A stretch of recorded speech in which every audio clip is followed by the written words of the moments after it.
buenas tardes a todas y a todos quienes se suman a esta cuarta sesión del segundo curso internacional de transferencia de conocimiento tecnológico sobre la energía solar y tratamiento solar de aguas en la macrorregión Centro-Sur Andina 2020.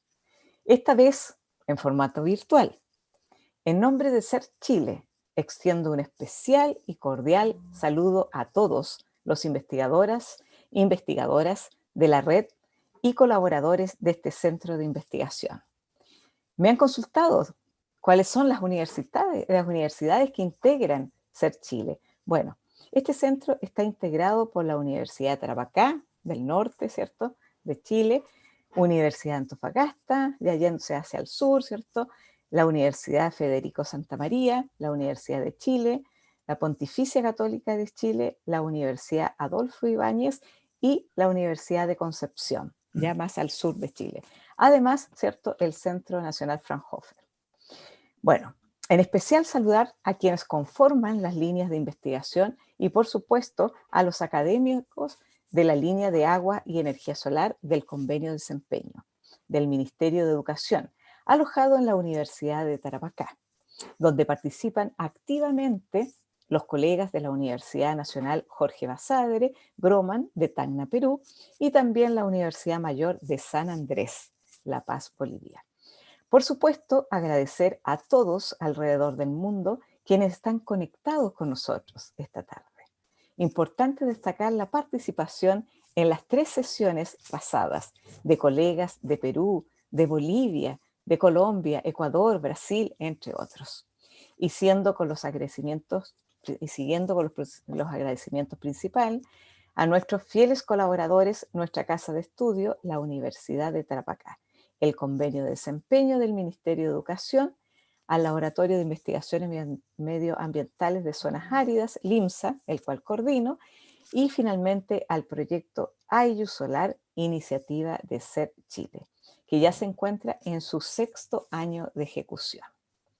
Les recuerdo que hoy es la 4ª sesión de esta segunda versión del curso internacional y podrán disfrutar tanto de la sesión de hoy como de las 4 restantes programadas hasta el 27 de noviembre.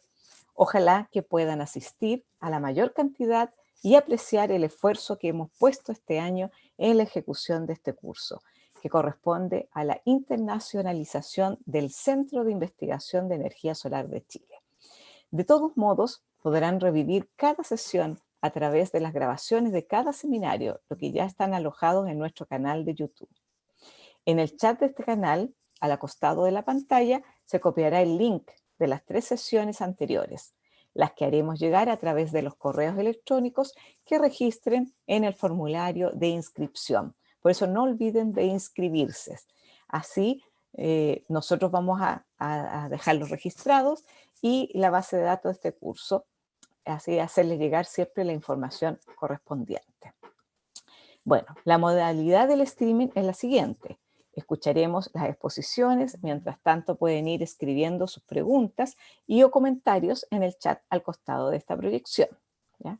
Y luego de cada exposición dejaremos 15 minutos para que los investigadores puedan responder sus consultas o bien hacerle alguno de sus comentarios.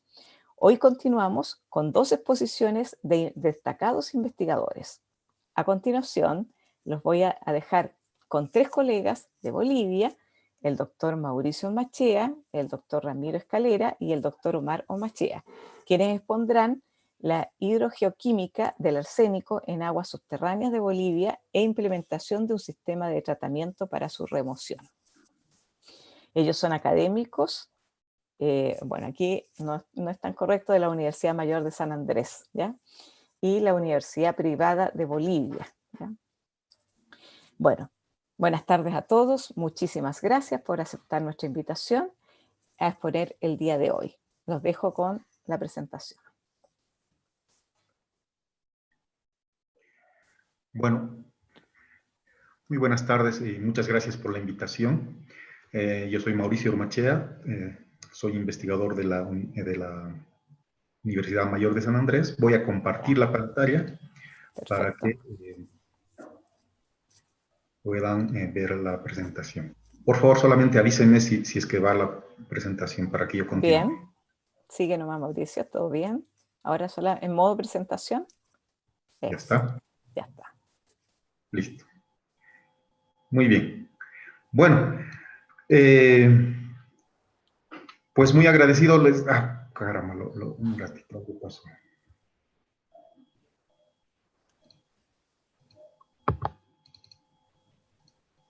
Ahora sí. Bueno, el título de la presentación es Hidrogeoquímica del arsénico en aguas subterráneas de Bolivia e implementación de un sistema de tratamiento para su remoción. Yo soy Mauricio Ormachea Muñoz, trabajo en el Instituto de Investigaciones Químicas de la Universidad Mayor de San Andrés, y este trabajo lo venimos desarrollando ya bastantes años atrás con un grupo de investigadores de la UNSA y de la UPB y de otras instituciones a nivel nacional e internacional. Voy a presentar algunos resultados que hemos logrado encontrar para después voy a dar paso a la charla de los otros expositores. Bueno, voy a hablar un poquito acerca de la problemática de la presencia del arsénico en el agua. Se ha escrito muchos reportes de investigación al respecto y pues el problema principal del arsénico es su elevada toxicidad y el alto riesgo de causar diferentes tipos de cáncer. Entre los más importantes puede ser el cáncer de vejiga, cáncer en los riñones y otras enfermedades, ¿no? Cáncer en la piel. En una publicación del año 2012 se mencionó que existe alrededor de 200 millones de personas en todo el mundo que está expuesta a esta problemática por el consumo de agua conteniendo elevadas concentraciones de arsénico. El valor guía que recomienda la Organización Mundial para la Salud es que el arsénico no debería sobrepasar los 10 microgramos por litro. Pues entonces también se ha podido ver cuáles son los principales mecanismos geoquímicos para la liberación del arsénico. Y existen diferentes procesos y mecanismos. Entre ellos están las disoluciones de cierto tipo de minerales, al mismo tiempo la precipitación, el equilibrio entre la disolución y la precipitación en fases minerales en sistemas acuosos, la absorción y desorción del arsénico de otras fases minerales tipo óxidos de hierro, de manganeso o de aluminio. También los microorganismos aceleran o metabolizan estas reacciones. Existen la precipitación y disolución de minerales sulfurosos. Y bueno, están descritas en mucha literatura estos diferentes procesos geoquímicos biológicos para la movilización del arsénico hacia el acuífero y hacia los cuerpos de agua.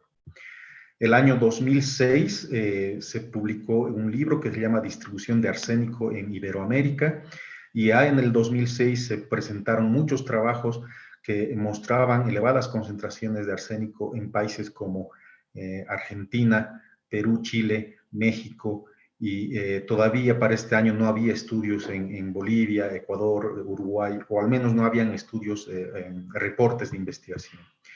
Esta es una publicación del año 2020, donde ya se puede evidenciar claramente que existen diferentes sitios en diferentes países que han estudiado la presencia del arsénico en diferentes cuerpos de agua y en diferentes áreas de los países. En este caso ya se incluye a Bolivia, también a algunos otros países que antes no se mencionaban.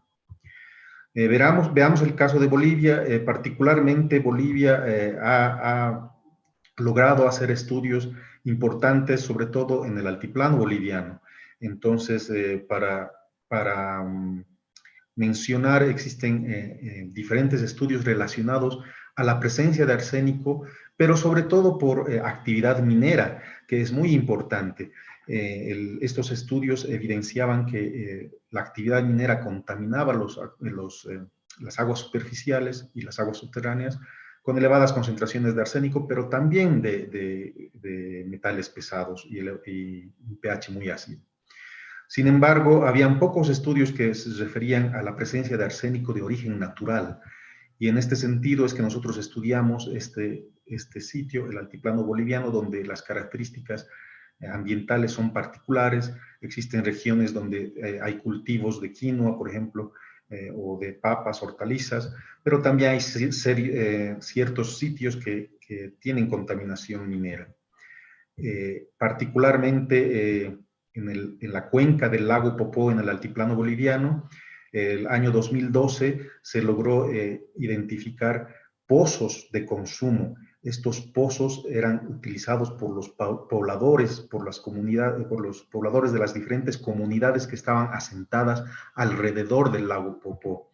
Y estas comunidades pues bebían agua de estos pozos y se encontró que el arsénico estaba presente con concentraciones hasta de alrededor de 250 microgramos por litro.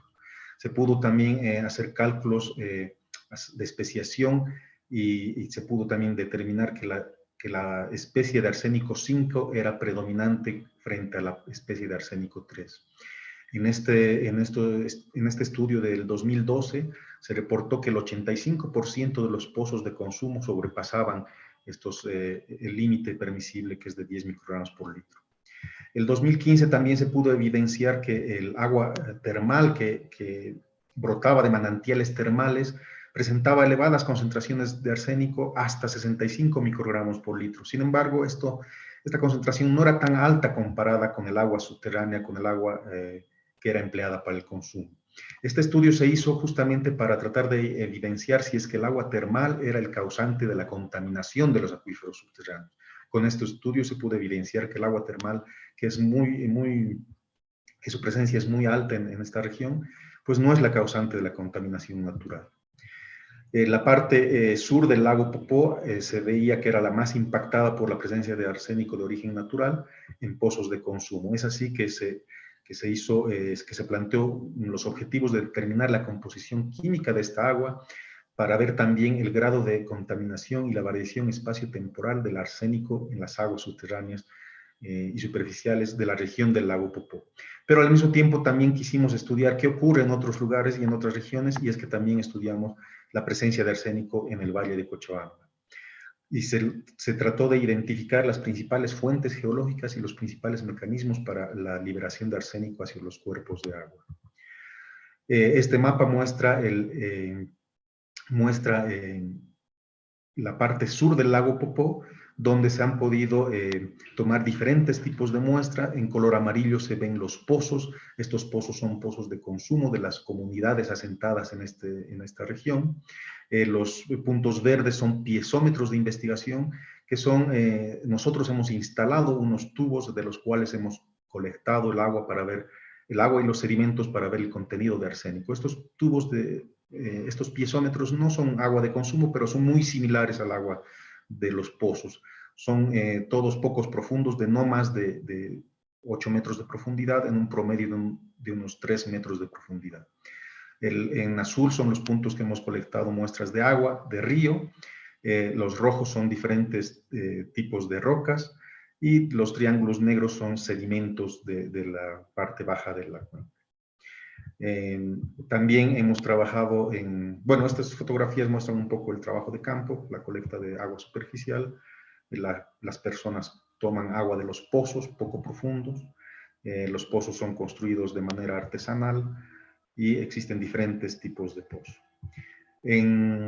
Para la toma de sedimentos hemos hecho perforaciones con un instrumento que logramos hacer agujeros y colectábamos los sedimentos a diferentes profundidades. Alcanzamos 7 metros en una máxima profundidad de 7 metros. También colectamos muestras de rocas, de diferentes tipos de rocas, y así hicimos los análisis. En Cochabamba el trabajo ha sido más relacionado a la hidroquímica, a ver las características de los pozos, diferentes pozos de consumo que son empleados para consumo humano en diferentes sitios, en 2 campañas y en el área del Valle de Cochabamba, ¿no? También se han hecho encuestas con los pobladores y con los que manejan los pozos, ¿no? Bueno, voy a empezar a mostrar los resultados. Estos resultados son del agua subterránea en el altiplano boliviano. Estos resultados muestran la hidroquímica del altiplano boliviano en color, la figura A en color azul muestran los pozos de consumo, y los rombos color naranja muestran los piezómetros. Ambos son agua subterránea, por eso las colocamos en el mismo gráfico. Y lo que se puede ver es que en el diagrama de Piper hay una clara tendencia de una evolución geoquímica de un tipo de agua de sodio clorurado bicarbonatado hacia un tipo de agua tipo sodio clorurado. Esto es evidente porque en esta zona existe mucha evaporación, entonces tienden a quedarse las sales, las sales precipitadas en el agua, ¿no? Entonces hay una evolución a este tipo de agua. La conductividad eléctrica es relativamente alta. Los pobladores se quejan mucho por la salinidad, por el sabor del agua, pero no tienen otras fuentes de agua. A veces no les queda más que seguir bebiendo de estos pozos, ¿no? Hemos podido ver que el pH es más bien tiende a lo alcalino entre un promedio de 8. Y las concentraciones de diferentes elementos traza se ven en el gráfico B, donde se ve la presencia de arsénico, que va de entre unos 6 ppb hasta unos 600 ppb. También acompañan otros elementos como el aluminio, litio, boro y otros. Respecto a la hidroquímica del agua superficial, de los ríos particularmente, teníamos en esta zona 3 ríos principales, hemos tomado 7 muestras a lo largo de los ríos, y el diagrama de Piper nos muestra de la misma manera una evolución de un tipo de agua sodio cloruro bicarbonatada hacia un tipo de agua sodio clorurada. La salinidad también es elevada, de hasta 2000 microsiemens por centímetro. El pH parecido al agua subterránea es alcalino alrededor de 8. Acompañan en el agua superficial, en los ríos, el arsénico, que no es tan concentrado como el agua subterránea, sin embargo está presente, y acompañan otros elementos traza como el aluminio, el litio, el boro y otros elementos.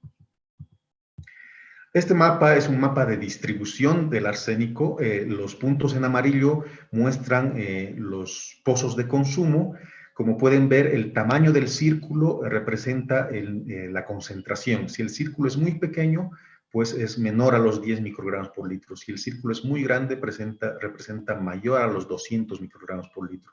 Se puede ver que hay una gran variabilidad a lo largo de la zona de estudio. En ciertos sitios se puede ver concentraciones muy bajas, pero pozos muy próximos unos a otros muestran concentraciones muy elevadas.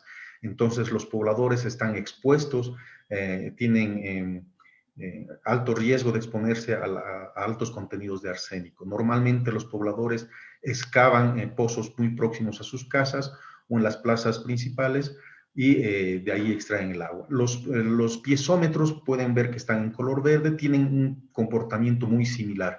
Existen concentraciones muy elevadas y concentraciones muy pequeñas en distancias cortas. Los ríos presentan concentraciones relativamente similares unos entre otros. Se ha podido ver que la concentración de arsénico va hasta unos 400 microgramos por litro. Hemos encontrado alguno que tiene 600 microgramos por litro. El 90% de los pozos de consumo en esta región exceden los valores recomendados por la Organización Mundial para la Salud. Se ha podido ver también que el arsénico 5 es predominante sobre la especie del arsénico 3. Este gráfico muestra la variación estacional del agua subterránea. El gráfico A muestra los niveles de concentración de arsénico en cada uno de los pozos. No hay una gran variación entre de un mismo pozo en una temporada de lluvias comparada con una temporada de sequía, ¿no? En los piezómetros se ve similar comportamiento. Hemos visto que un piezómetro tiene elevada concentración de arsénico. Hemos encontrado que tiene hasta 3000 microgramos por litro. Y esto es un piezómetro. Sin embargo, los piezómetros los hemos elegido al azar. La ubicación del piezómetro es elegida al azar. De la misma forma, una comunidad o una familia que está presente ahí escoge dónde hacer su pozo al azar. Entonces, hay un alto riesgo de que encuentren concentraciones de arsénico muy elevadas. Este gráfico muestra cómo es la variación temporal en los ríos, en las aguas superficiales. A lo largo del río Cebarullo en color verde, se puede ver que hay una disminución de la concentración, desde aproximadamente 120 hasta aproximadamente 90 en la época seca. Y el mismo comportamiento en la época húmeda, pero con un poquito menos concentraciones. Probablemente en la época húmeda hay menor concentración porque existe una dilución por las lluvias. El comportamiento es inverso en el río Márquez y hemos podido ver que hay un efecto de la descarga de agua subterránea sobre el río Márquez. Entonces, el agua subterránea está aumentando el caudal y también aumenta las concentraciones de arsénico. Estos son sedimentos que hemos colectado. El gráfico A muestra la profundidad del 0 a 7 metros. Entonces, esto quiere decir que hemos alcanzado una profundidad de 7 metros y hemos colectado diferentes muestras, 7 muestras en total, 7 submuestras, de las cuales hemos hecho extracciones secuenciales con diferentes solventes. Entonces, podemos ver, por ejemplo, en azul, que es una extracción con agua desionizada, y ya se puede ver que solamente con agua ya se moviliza el arsénico a diferentes profundidades.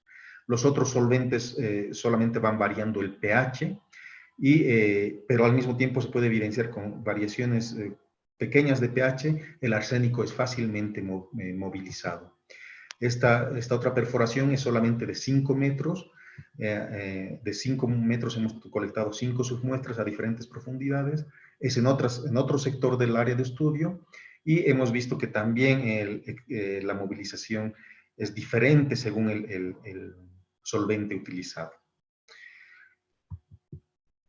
El contenido de arsénico en las rocas volcánicas es relativamente bajo. Estas concentraciones de acá son concentraciones típicas encontradas en bibliografía, y los resultados de la derecha es lo que nosotros hemos encontrado. Pues están próximos a los valores reportados por bibliografía en los diferentes tipos de roca volcánica.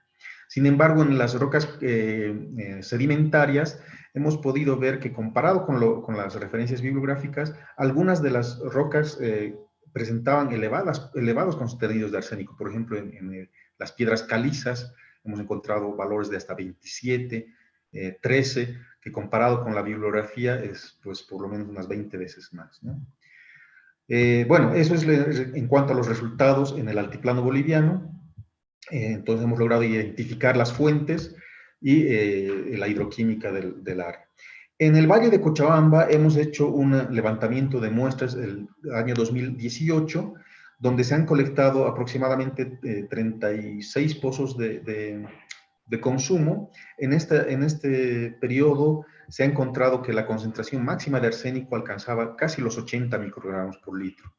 Y se ha podido ver que aproximadamente un 30% de los pozos estaban contaminados con elevadas concentraciones de arsénico.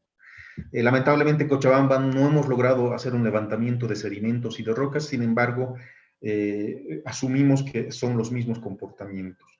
En el año 2019 se han repetido algunos sitios en el levantamiento de muestras y se han colectado otros pozos además.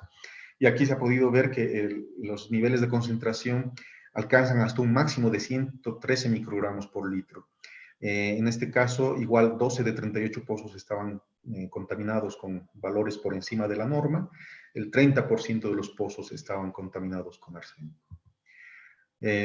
Bueno, como conclusiones, podemos decir que en el altiplano el agua subterránea empleada para el consumo está contaminada naturalmente con elevadas concentraciones de arsénico y además contiene elevada salinidad.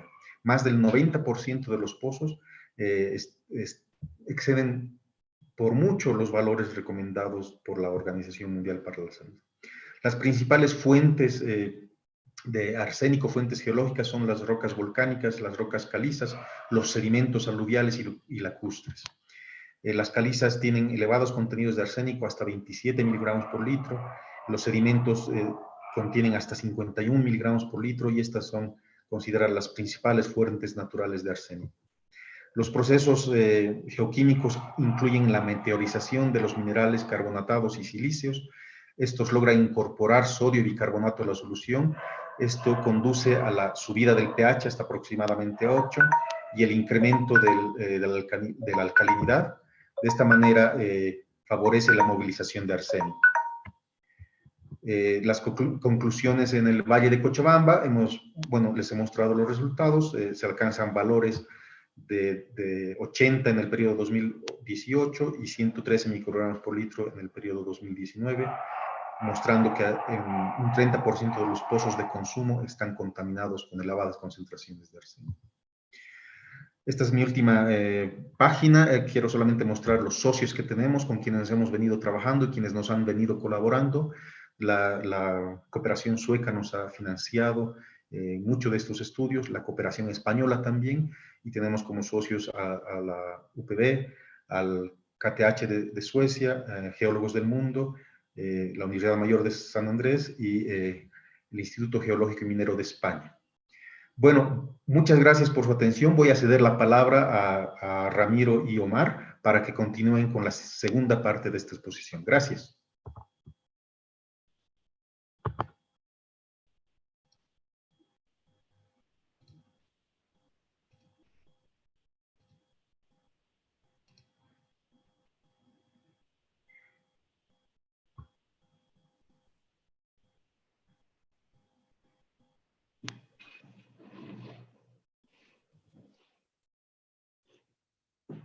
Muy bien, muchas gracias, Mauricio. Bueno, tenemos los antecedentes de la problemática del arsénico en Cochabamba. Entonces, nuestro estudio se ha referido ya a desarrollar un sistema de tratamiento basado en dos procesos. En los procesos de oxidación avanzada mediante los colectores tipo Fresnel y la aplicación de los filtros de arena recubierta con óxido de hierro en un proceso híbrido. Bueno, ya hemos comentado los participantes. El contenido trata de la problemática que ya ha explicado Mauricio, entonces nos vamos a referir directamente a los componentes del sistema. Por favor, adelante. Luego tenemos el diseño del fotocolector Fresnel, que va a estar a cargo del doctor Ormachea, una breve descripción del desempeño del sistema y las conclusiones. Bien, esto pásalo por favor. Iremos directamente ahora a la siguiente, ahora sí. El sistema de tratamiento tiene dos procesos. El proceso de remoción asistida, o remoción de arsénico asistida por oxidación solar, RAOS, pero que hemos desarrollado un proceso continuo. Y eso es lo que vamos a explicar. El otro proceso es el proceso de absorción. Antes, por favor. ¿No? Que se basa en la aplicación del óxido de hierro que recubre partículas de arena, que es un proceso desarrollado por investigadores holandeses. Adelante. Bien, explicando un poco el desarrollo del proceso RAOS continuo. Este fue desarrollado por los suizos más o menos el año 2000 como respuesta al gran problema que sucedió en Bangladesh con la contaminación de aguas subterráneas que afectaba a millones de personas en Bangladesh y la India. El proceso en realidad usa la radiación UVA solar integral, que tiene un rango en nanómetros de 290 a 390, una fuente de hierro que puede estar presente naturalmente en las aguas, gotas de limón que están básicamente contenidas en botellas PET. Entonces el proceso es muy simple, se expone durante varias horas al agua en estas condiciones.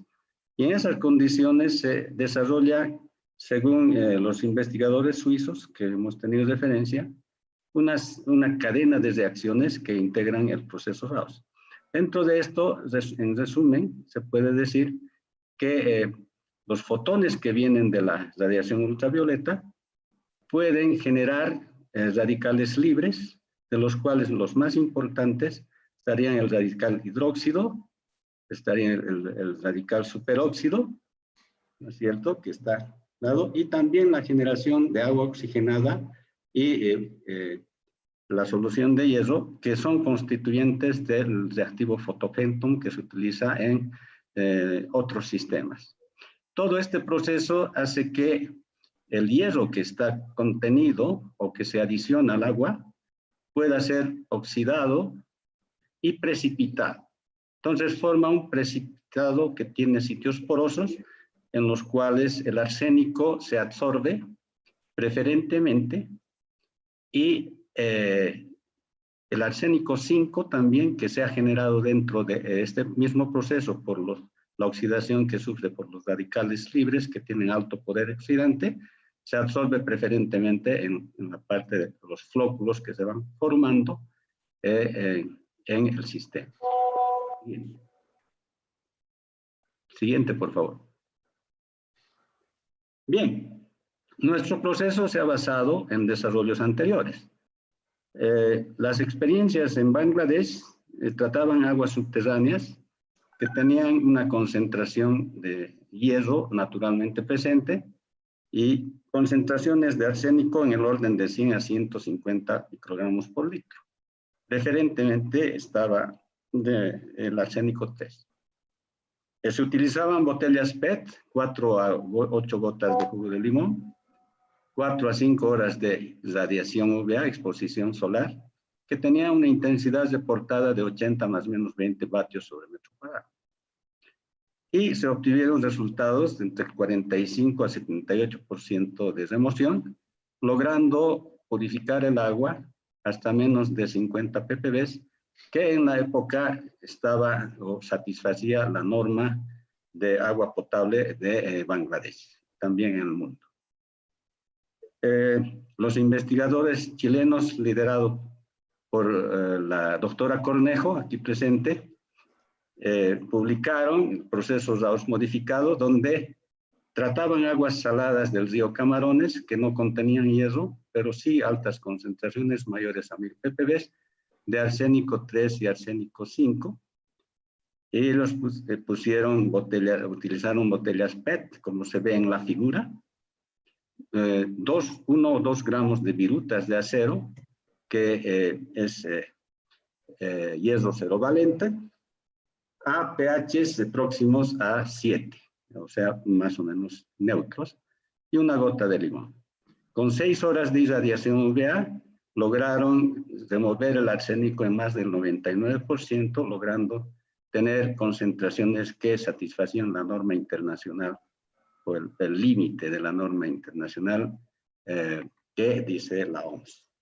Bien, esta tecnología básicamente es casera, es muy barata, pero se hace en un proceso batch y una capacidad estimada podría ser 20 litros por día, digamos, ¿no? Por metro cuadrado de área. Adelante, por favor. Bien, lo que nosotros hemos hecho para escalar esto y convertirlo a un proceso continuo, ese proceso batch, lo hicimos en un periodo un poco largo, y lo primero que estudiamos ha sido la cinética de formación de flóculos, ¿no? Para eso hemos construido un colector solar de geometría semicircunferencial que tenía materiales sumamente económicos. Dentro de la fotografía ustedes pueden ver que hemos utilizado tubos de neón que son desechados de las luminarias, el papel de aluminio que recubre un ducto de 6 pulgadas de PVC que se utiliza normalmente en los desagües sanitarios. Bien, a ese fotocolector de esta geometría hemos comparado con botellas PET y tubos con radiación directa, sin la colección. La capacidad de nuestro fotocolector en esa época alcanzaba a 2,6 soles de intensidad. Bien, entonces en este diseño teníamos, podíamos variar la inclinación y también la dirección hacia la luz. Utilizamos una dosis que también investigadores chilenos, Lara y colaboradores, habían determinado una relación molar de arsénico, citrato y hierro ferroso de 1,519, y Para hacer estas pruebas hemos utilizado agua destilada y a la cual se ha añadido arsénico 5, una sal de arseniato, hasta lograr una concentración de 1000 microgramos. Nuestro aparato para medir la radiación solar mide la radiación solar ultravioleta integral. Es este aparato. Adelante.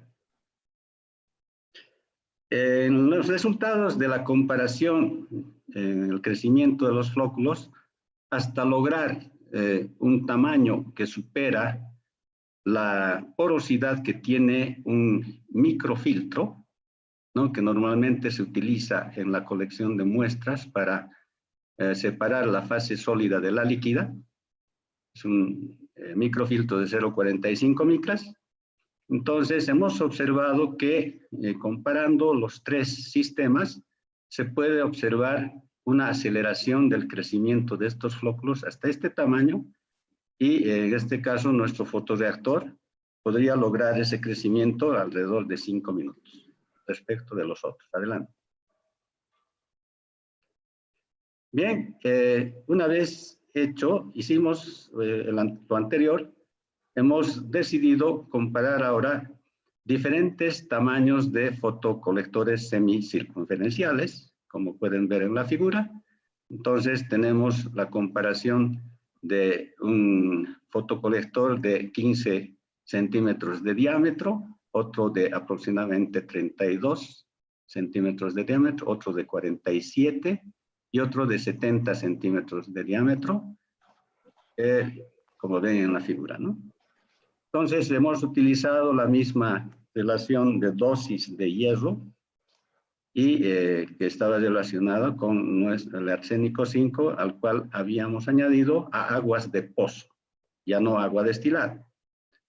Entonces, el proceso, como se dijo anteriormente, hay que airear un poco, hay que exponer al sol por varios minutos y se puede tomar muestras sin agitar la solución o también con agitación posterior. Adelante. Entonces, en los resultados sin agitación, el crecimiento de los flóculos hasta 0,45 micras favoreció al fotocolector que tenía el mayor diámetro, es decir, la mayor capacidad de concentración. Vale decir aquí que esta configuración de 71 centímetros aproximadamente tenía una capacidad calculada de 10 soles aproximadamente. Se puede ver cómo se aceleran el crecimiento de flóculos en esta gráfica. Gracias. Seguimos. Bien, con el siguiente más, por favor. Ok. En esta gráfica se puede ver la relación entre la intensidad UVA solar efectiva, que llega a la solución, con los concentradores solares, y el crecimiento del flóculo, una velocidad estimada en micrómetros sobre minuto. Bien, se puede ver una relación lineal, aproximadamente lineal, entre la intensidad de esta radiación con la velocidad de crecimiento. Aquí en la tabla se pueden ver los resultados. Este experimento se trató de una irradiación más una agitación controlada, donde teníamos un agitador más o menos que tenía un gradiente de velocidad de alrededor de 40 segundos a la menos 1. Y pudimos obtener flóculos que estaban bordeando el tamaño de aproximadamente entre 0,5 a 1 milímetro de tamaño. Bien, como ustedes pueden ver, los colectores de mayor tamaño o mayor capacidad de concentración tienen una respuesta más acelerada en el crecimiento de los flóculos. Adelante. Bien, entonces, basados en estos estudios, nuestro primer prototipo funcional de un fotocolector continuo se ve en la fotografía de la izquierda. Y tenemos aquí el tanque donde está la solución preparada, ¿no? El agua de pozo, al cual hemos añadido los, ¿cómo se llama? El arsénico 5, se ha aerado por algunos minutos y luego se ha dejado por caer por gravedad a alimentar al fotocolector que tenía esta trayectoria. Entonces, el fotocolector aquí era con un diámetro de 15 centímetros, la capacidad de 2,6 soles. Y se han observado que, después vamos a ver los resultados, que un tiempo de 15 minutos de residencia, que equivale al tiempo de exposición anteriormente descrito, se podrían producir ya los flóculos de buen tamaño y flóculos sedimentables. A la derecha ya tenemos un prototipo piloto donde hemos implementado 4 fotocolectores de mayor capacidad de 10 soles cada uno, ¿no es cierto? Y que tenía ya aquí un sedimentador que está hecho de material acrílico, pero que tiene también área de contacto para la sedimentación mayor, un sedimentador compacto, para luego ir a algunos microfiltros para terminar de filtrar el agua. Adelante. Bien, el desempeño del prototipo funcional establece de que se pueden producir los flóculos en un tiempo de residencia aproximadamente de 15 minutos, ¿no es cierto? Y crean tamaños de buen tamaño y buena sedimentalidad. Esto nos ha permitido tener una remoción de más o menos 99% de arsénico 5 en las muestras decantadas, todavía no microfiltradas, sin filtración. Y en esas muestras hemos tenido una remoción bastante importante, que iban desde 1000 hasta 16,5 microgramos por litro. Bueno, con estos resultados hemos calculado la capacidad y hemos podido incrementar a una capacidad por metro cuadrado de fotocolector de 130 litros por día con 6 horas de exposición solar. Esto puede servir para una familia de 4 personas a una buena tasa de consumo. Adelante. Bien, en el prototipo piloto hemos hecho pruebas con por algunos días, tenemos aquí alrededor de 2 semanas, donde el comportamiento del fotorreactor y su eficacia se puede ver en la gráfica.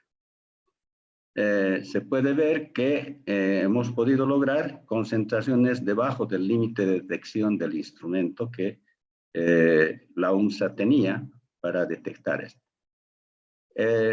Y se ha obtenido con esto una remoción mayor al 80%. La capacidad aumentó hasta 160 litros por metro cuadrado de reactor por día en 3 a 4 horas de exposición solar. Y la intensidad promedio en toda esta jornada fue alrededor de 43 vatios metro cuadrado. Adelante. Bien, el otro componente del sistema es el proceso de absorción en arenas recubierta por óxido férrico. Es una tecnología del Instituto IHE y tiene el título de Absorbed Dutch Arsenic Removal Technology, desarrollado por Petrusevsky en una publicación del 2009. Bien, el proceso se basa en la capacidad de absorción que tiene el óxido férrico que recubre a la arena.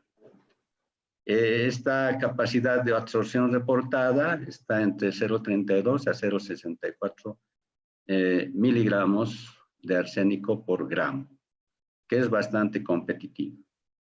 Tiene un área superficial de contacto de 230 metros cuadrados por cada gramo de arena.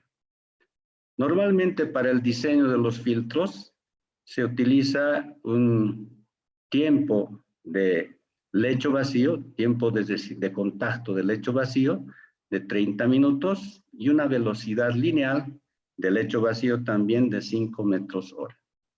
Bien, aquí podemos ver la arena que la UPB ha podido conseguir, que es un residuo de una planta de tratamiento de hierro y manganeso que existe en la ciudad de Cochabamba, en una industria. Estos desechos son muy baratos. En realidad hemos podido comprar alrededor de $3, 50 kilos de arena. Y bueno, eso es lo que hemos utilizado en nuestro sistema. Adelante.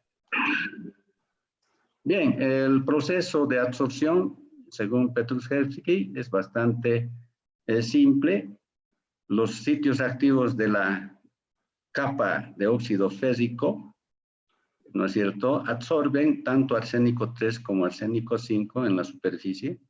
Y una vez que han cubierto todos los sitios activos, se añade una sal ferrosa y un poco de aire para poder crear nuevamente otra película de óxido fésico, con el proceso de oxidación que aquí se presenta, para ver en la parte D cómo esos sitios activos de óxido fésico depositados sobre la capa de arsénico pueden todavía absorber al arsénico 3 y arsénico 5. Entonces, esto sugiere de que cada cierto tiempo hay que dedicarse a lo que es una adición de hierro y oxígeno para hacer el proceso de degeneración. Adelante. Muy bien, mi nombre es Omar Machado, voy a continuar rápidamente con la presentación, tenemos poco tiempo. Voy a hablar un poquitito del diseño y la caracterización de los fotorreactores del tipo Fresnel, que es el que decidimos posteriormente implementar. Habíamos trabajado con fotocolectores semicirculares, parabólicos, y empezamos a experimentar con una nueva geometría del tipo Fresnel, justamente porque el centro de masa está muy bajo, en la intención de poder instalar una planta de tratamiento ya grande en Quillacas, por ejemplo, y en la universidad, y el tema de los vientos era muy importante. Entonces, iniciamos trabajos con la implementación de este tipo de colectores de manera bastante artesanal, pues, como ustedes pueden ver, utilizando aluminio, papel de aluminio reflectante. Los colectores, tanto circulares parabólicos, dieron un menor desempeño que el colector tipo Fresnel. La forma de identificar esto fue poniendo agua bastante transparente, limpia, y en un tiempo de unos 45 minutos la temperatura de cada colector era diferente. La mayor temperatura obtenida fue justamente en la configuración de tipo Fresnel. Cabe comentar que el ultravioleta, el UVA, incrementa prácticamente entre un 10 a 12% cada 1000 metros de altura. En Cochabamba tenemos una radiación ultravioleta bastante alta, en el orden de 60 a 65 vatios sobre metro cuadrado en la época donde tenemos mayor cantidad de sol.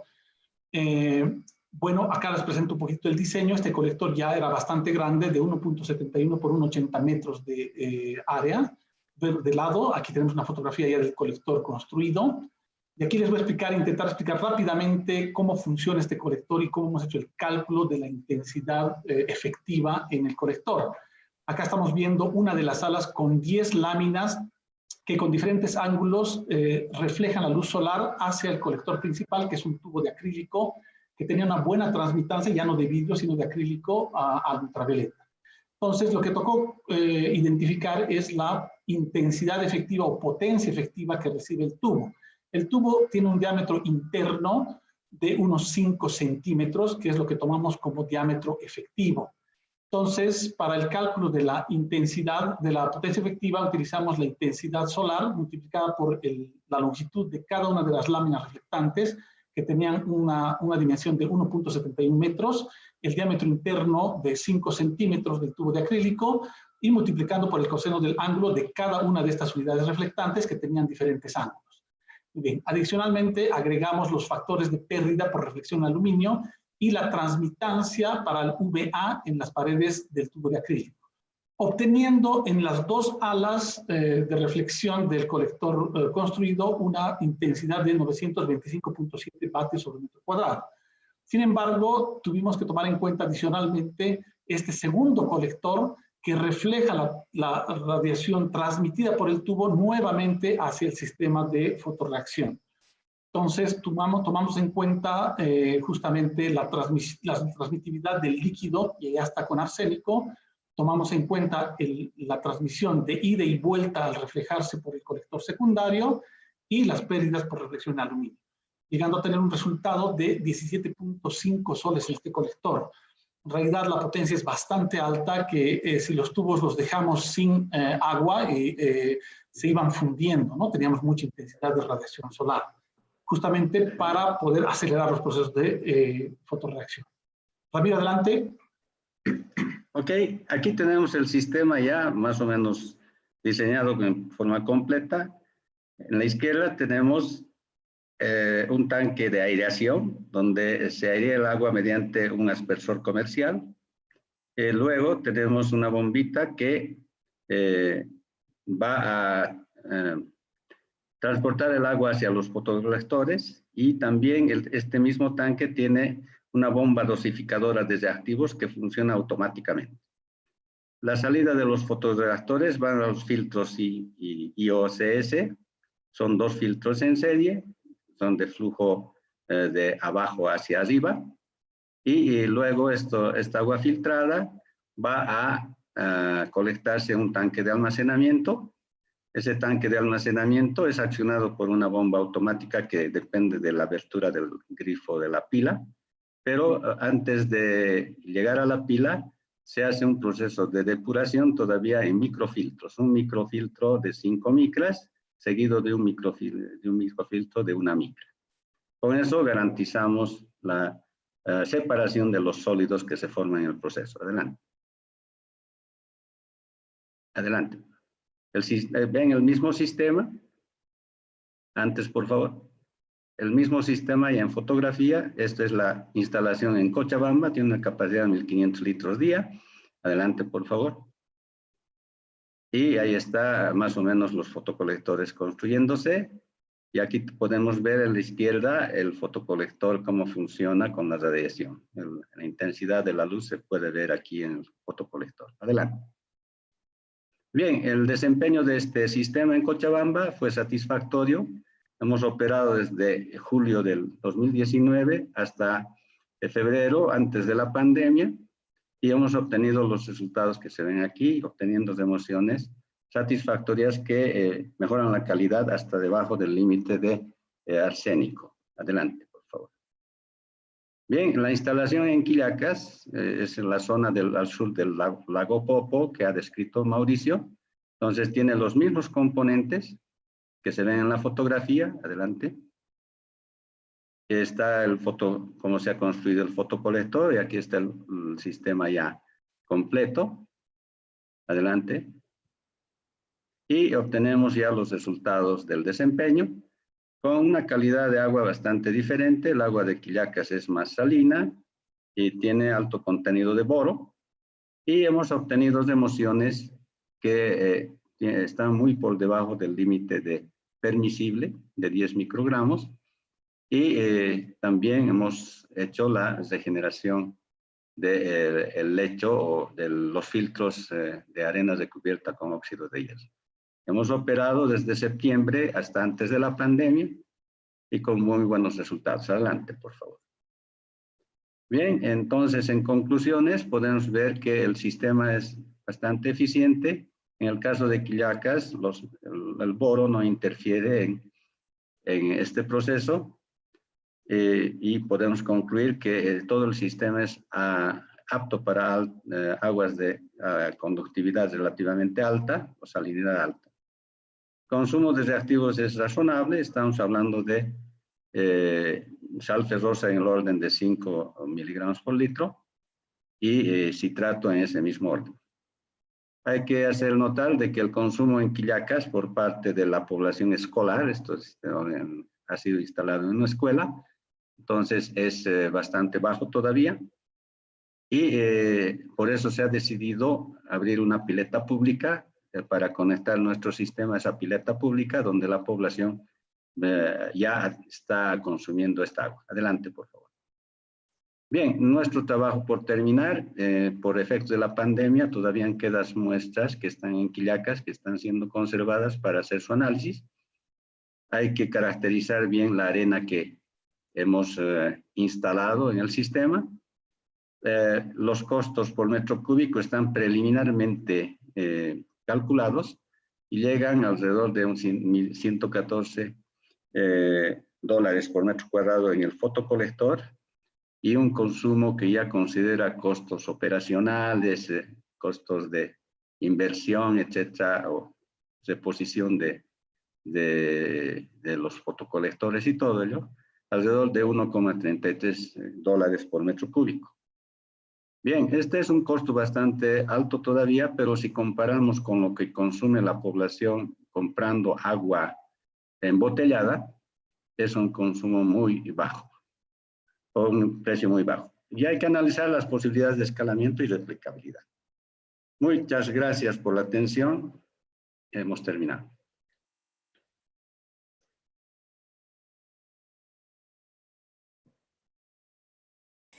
Muchas gracias por la presentación. Súper, súper interesante, bueno, para todos los que trabajamos, ¿cierto?, en calidad de agua y tratamiento solar de agua. Creo que ha sido un deleite escucharlos. Así que, bueno, conocíamos, ¿cierto?, gran parte del trabajo, pero esto último es una novedad para todos nosotros. Creo que Edgardo Avendaño de Tacna, Perú, se ha vuelto loco haciendo varias preguntas, así que vamos a proceder, ¿cierto?, con algunas de ellas. Bueno, nos pregunta, por ejemplo, Edgardo, son varias de él, así que voy a comentarles algunas. ¿Qué puede decirnos de las especies de arsénico orgánico? Por ejemplo, él pregunta. ¿Solamente estamos trabajando con especies inorgánicas? Sí, es así. Hemos visto que el agua subterránea, normalmente al estar en Cochabamba, al ser también profunda, pues no tendría mucha carga de materia orgánica. Y en el altiplano, de la misma forma, no se evidencia la presencia de materia orgánica para que se formen los complejos orgánicos. Sin embargo, no hemos estudiado las especies arsenicales orgánicas. Lo que sí hemos visto es que el arsénico total está presente más bien como arsénico 5 o arsénico 3, pero mayormente siempre está presente como arsénico 5, al menos en las aguas, en los pozos poco profundos. Hemos visto algunos pozos de más de 20 metros que sí tienen presencia de arsénico 3 sobre el arsénico 5. Sí, en Cochabamba, complementando, por favor, hay mayor presencia de arsénico 3 porque los pozos muestreados son de mayor profundidad, precisamente lo que dice Mauricio. Son alrededor de pozos de 30 que van hasta 120 metros de profundidad. Entonces ahí se ve casi alrededor de un 90% está la especie de arsénico 3 respecto del arsénico 5. Nosotros también, en nuestra zona, es cierto, de la región de Arica, Parinacota, la presencia arsenical es realmente especies 5, arsénico 5, ¿sí? Porque es casi todo agua superficial. Bueno, sigamos porque si no nos va a llevar el tiempo. ¿Qué diferencia han podido encontrar en la concentración de arsénico soluble y particulado tanto en aguas de pozo y aguas superficiales? Sí, inicialmente hemos hecho la filtración a través de membranas de tamaño de poro de 0,45 micrómetros, entonces lo que analizábamos era especies disueltas, es decir, arsénico disuelto, no el arsénico total. En algunos casos, posteriormente hemos visto que como la gente no filtra el agua, es decir, se la toma tanto con que se llama, con el material particulado y el disuelto, entonces hemos visto que haciendo el análisis de arsénico total, no hay mucha diferencia. En realidad, eso quiere decir que el agua prácticamente es libre de partículas, ¿no? Porque estás, como es agua subterránea que está estancada, es decir, no está en movimiento, entonces no levanta sedimento o algún material particulado, excepto algunos pozos muy, muy casuales, no es en la generalidad no es eso. Entonces, no hay diferencia entre el arsénico disuelto y el arsénico total. Prácticamente el arsénico total es el arsénico disuelto. Algo similar ocurre en Cochabamba, ¿no? Así es. Precisamente los resultados que tenemos de Quillacas y de Cochabamba son arsénico total, incluidos los disueltos y de las micropartículas que podrían existir, ¿no? Y lo que dice Mauricio es perfectamente correcto, ¿no? Hay muy poca diferencia entre los disueltos y el total. Perfecto. Sigamos, entonces, dice, en el caso del tratamiento de arsénico, ¿cómo hacen para la gestión de residuos concentrados provenientes de la remoción de arsénico? Bien, esa es una pregunta muy recurrente. Es casi todos los sistemas de precipitación tienen el problema. Evidentemente eso dependerá de la dosis de hierro que uno le pueda acumular y la concentración de arsénico del agua. En el caso de Cochabamba tenemos un sistema podríamos decir, no hacemos un tratamiento, pero en forma general el volumen de agua que se consume no es muy grande. Y por lo tanto los residuos que se generan tampoco son muy elevados. En el caso de Quillacas, los filtros de arena reducen bastante por su proceso a lo que puede salir de residuos de arsénico en los lodos que se puedan recuperar. Bien, el problema principal se suscitaría cuando se tendrían que cambiar la arena y ahí sí se acumula gran cantidad de residuos. Entonces, eso se dispondría en sitios bastante que tienen que ser muy controlados, ¿no? Para que no pueda haber una movilidad del arsénico acumulado hacia el agua, la parte subterránea donde se entierran estos residuos. Pero lo más fácil es utilizar la arena recubierta en materiales de construcción, porque es arena de una granulometría que les sirve para la fabricación de concreto, etcétera, etcétera, ¿no? Esa sería, digamos, la vía de remediación de la arena especial. Y con respecto a la granulometría, con la que han trabajado en el caso del material particulado recubierto con hierro. Está en el orden de 1 a 2 milímetros, lo que hemos utilizado. Lo que utiliza y recomiendan los holandeses es entre 2 y 5 milímetros de diámetro, ¿no?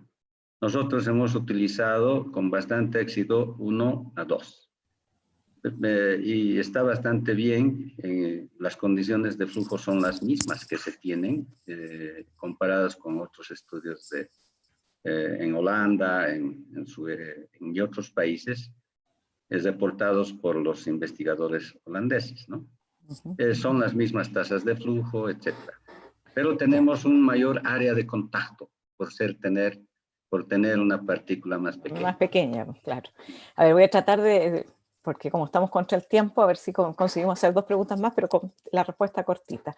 Dice, en el tratamiento de fotorreactor, ¿cuánto fue la concentración de hierro residual? En los lodos. No hemos medido el hierro residual en las aguas, ¿no? Y ahí con respecto dice, los análisis de arsénico resultado del reactor han sido como soluble y no arsénico total. Arsénico total, o sea, directamente con material particulado también. ¿Y cuál fue bueno, lo mismo, la concentración de hierro residual? Son varias, ¿no?, que se van preguntando todos. Y lo último, tengo la duda entonces, los análisis de arsénico. No, sí, las mismas preguntas. Sí, estas son las últimas 2. Ya, no pudimos, sinceramente, hay varias preconsultas más, pero logramos llegar hasta aquí nomás. Tenemos que el otro expositor nos está esperando. Es un tema súper interesante, lo sabemos todos, estamos conscientes, ¿cierto? Que es una temática recurrente en el sur del Perú, en el norte de Chile, en Argentina, ¿cierto? En Bolivia, en varios países que pertenecimos, ¿cierto?, a la red Iberoarsen, y también conformamos un poco la red latinoamericana de Andinorsen. Así que muchas gracias a ustedes, ¿ya? Estaremos en contacto, seguramente vamos a tener otra oportunidad para que lo hagamos presencial, ¿cierto?, en la ciudad de Arica. Perfecto, muchas gracias. Muy bien, muchas gracias, hasta luego. Hasta luego, gracias. Hasta luego. Gracias. Y para cerrar la jornada de hoy, los voy a dejar con un querido académico y colega de SER Chile, investigador de la línea 1 de tratamiento solar de aguas y académico de la Universidad de Santiago de Chile. Es el doctor Ricardo Salazar. con su exposición Uso de energía solar para el tratamiento electroquímico de aguas residuales industriales. Gracias, Ricardo, por aceptar esta invitación. Bienvenido. Adelante con tu presentación. Muchas gracias, Lorena. ¿Se escucha bien? Perfecto. Sí, perfecto. Entonces voy a poner la opción del puntero. Bien, muy buenas tardes. Quiero aprovechar al comienzo de la presentación para agradecer por la invitación, ¿cierto? Y bien, muy buenas tardes a todos desde Santiago de Chile. Como bien mencionó Lorena, soy un miembro activo del grupo de CERC Chile, de nuestra línea 1, nuestra querida línea 1 de tratamiento solar de aguas. Y en esta oportunidad les voy a hablar acerca de la combinación de procesos electroquímicos, que es lo que nosotros hemos estado trabajando, para la eliminación, remoción y degradación de contaminantes orgánicos presentes en aguas residuales industriales. Y ahora último, lo que estamos haciendo con aguas residuales urbanas, con la utilización de la energía solar. Y en este caso, quisiera comenzar explicando de que el uso que nosotros le damos a la energía solar para nuestros tratamientos electroquímicos, que son procesos avanzados que voy a describir a continuación, no va asociado al nivel energético que podría proporcionarnos la energía solar, sino que es como un reactivo más de cómo la radiación ultravioleta proveniente del sol nos permite potenciar algunas reacciones de carácter fotoquímico que genera algunas especies químicas oxidantes que permiten la degradación de estos contaminantes en el agua. Antes de comenzar, les quiero mencionar que, como bien decía Lorena, yo provengo o trabajo en la Universidad de Santiago de Chile. Es una de las universidades más antiguas de nuestro país, tiene más de 170 años de historia. La Universidad de Santiago se encuentra en la capital de nuestro país, ¿cierto? Frente a uno de las construcciones más preciosas que existen en la capital, que es la estación de trenes de la Estación Central. Y la universidad contiene, como les mencionaba, una historia muy rica desde el punto de vista artístico, ingenieril y sobre todo científico. Y allí trabajamos en la Facultad de Química y Biología, en el Laboratorio de Electroquímica del Medio Ambiente, la profesora Carla Toledo y yo. La profesora Carla Toledo se dedica a procesos de microextracción líquido-líquido para la cuantificación de contaminantes en bajas concentraciones en agua y en alimentos. Y por mi parte, una de las líneas que desarrollamos es el tratamiento solar de agua. Bien, les voy a mencionar rápidamente cómo funciona el proceso y cómo se explica este proceso a partir de un sistema electroquímico. Lo que nosotros hacemos es diseñar materiales de electrodos o incluir estos materiales de electrodos en la misma agua contaminada. Lo que nosotros hacemos es aplicar un potencial de corriente o una corriente eléctrica directamente, y lo que ocurre son diversos fenómenos heterogéneos que ocurren en la superficie del electrodo y luego en el agua contaminada. Lo que ocurre en el ánodo, para los que no dominan la parte electroquímica, estos electrodos es como si yo tuviese una pila con un polo positivo y un polo negativo. En cada uno de estos polos ocurren distintas reacciones químicas de acuerdo a el flujo de electrones. En una parte nosotros aportamos electrones y en la otra parte nosotros quitamos electrones. En la parte del ánodo ocurre la oxidación. ¿Y qué es lo que oxidamos? El agua. La misma agua contaminada a nosotros nos sirve como reactivo principal para producir especies oxidantes, en este caso lo que nosotros llamamos radicales hidroxilo. Un radical libre es una especie que tiene un electrón desapareado y eso lo hace altamente inestable y por lo tanto altamente reactivo a la vez. Estos radicales hidroxilo que se generan en la superficie del ánodo son capaces de reaccionar con los compuestos orgánicos contaminantes que están en el agua, generando compuestos intermediarios oxidados, con una sucesiva cadena de reacciones químicas, generando hacia el final dióxido de carbono, agua y protones, y en algunos casos cuando las moléculas orgánicas contienen átomos como nitrógeno o fósforo, las especies oxidadas de estos, como amonio, nitrato generalmente. Y por otra parte, tenemos el cátodo, y con el cátodo lo que nosotros hacemos es reducir el oxígeno presente en el agua. Entonces el oxígeno que está disuelto en el agua es reducido sobre este cátodo a partir de esta reacción que estoy indicando aquí, generando peróxido de hidrógeno. Entonces, con una pequeña concentración de hierro adicionada en el agua, nosotros producimos lo que se conoce como la reacción de Fenton. Esta reacción de Fenton es entre el hierro 2 y el peróxido de hidrógeno para generar estos radicales hidroxilo.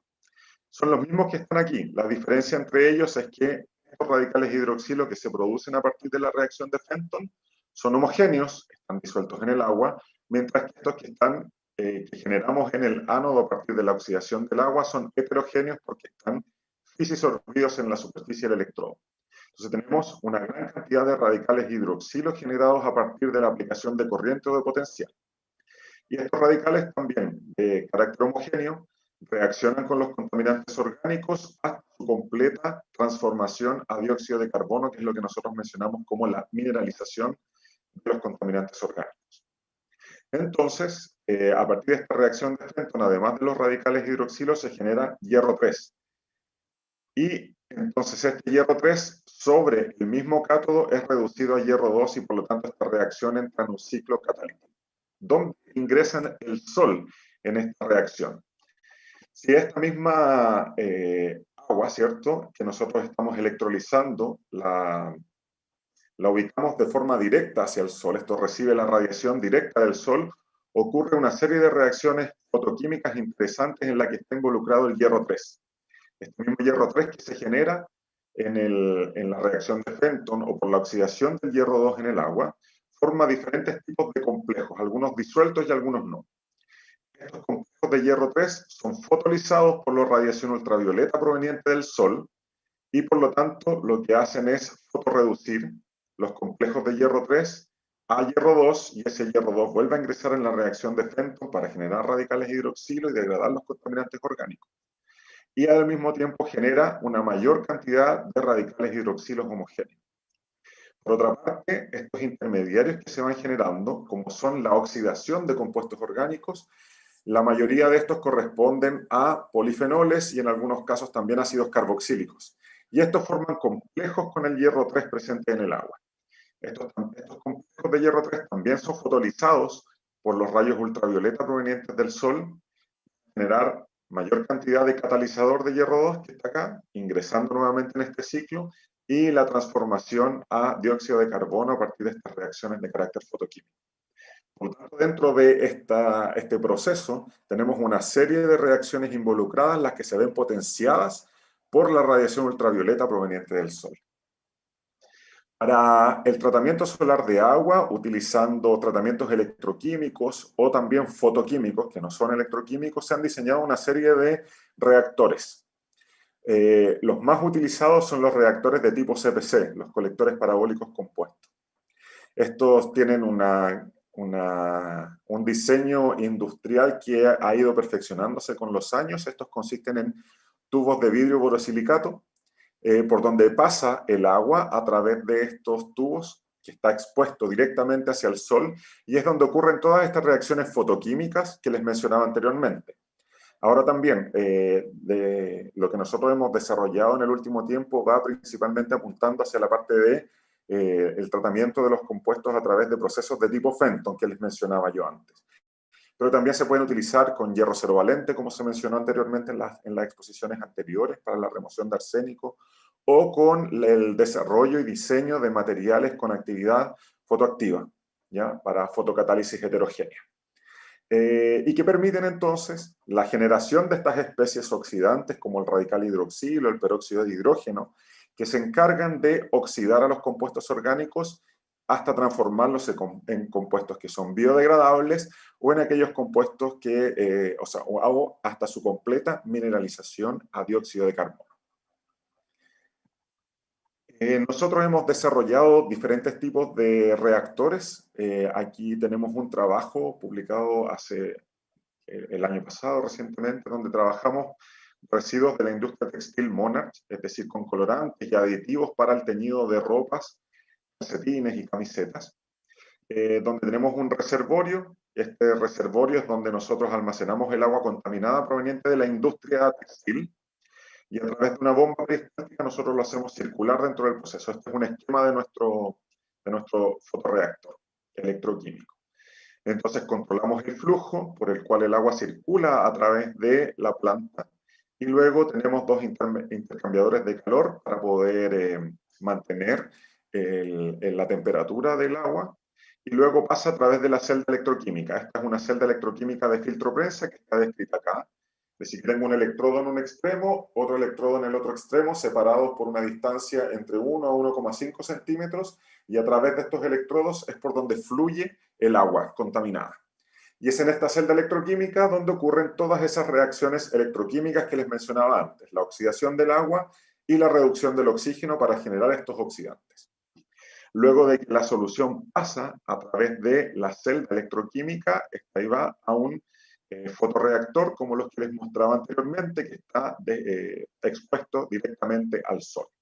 Y aquí es donde ocurren todas las reacciones fotoquímicas que les mencionaba antes.